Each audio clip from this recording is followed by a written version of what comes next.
दिन था 19 अगस्त 1941। उत्तराखंड के पौड़ी गढ़वाल जिले के छोटे से गांव में जन्म हुआ एक साधारण किसान परिवार में।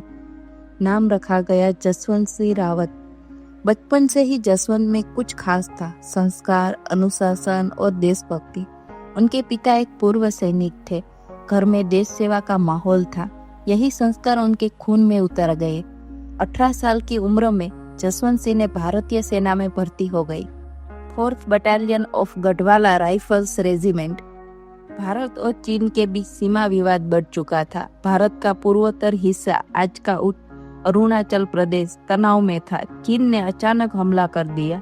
हमारी सेना के पास हथियार कम, संसाधन सीमित और जानकारी अधूरी थी। एक पहाड़ी पोस्ट थी जहां जसवंत सिंह की तैनात हुई।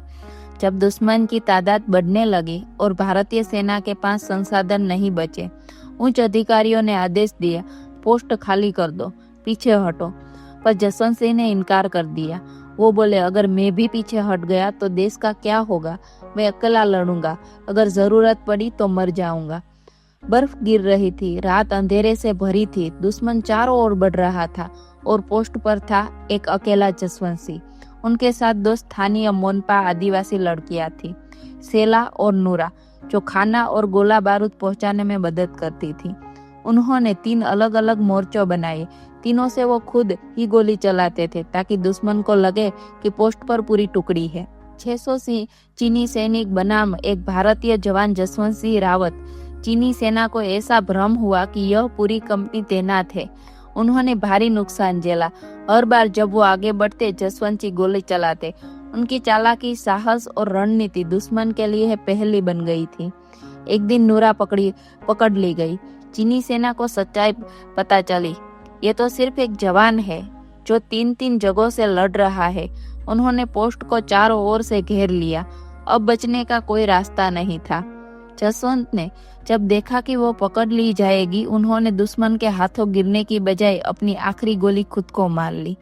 जब चीनी सैनिक पोस्ट तक पहुंचे, उन्होंने देखा कि यह सच में सिर्फ एक जवान था, पर जिसने 600 सैनिक को 72 घंटे तक रोक कर रखा। उनके सम्मान में चीन ने उनका सिर काटकर अपने देश में स्मारक बनाया और शरीर को भारतीय सेना को लौटा दिया, सैनिक सम्मान के साथ।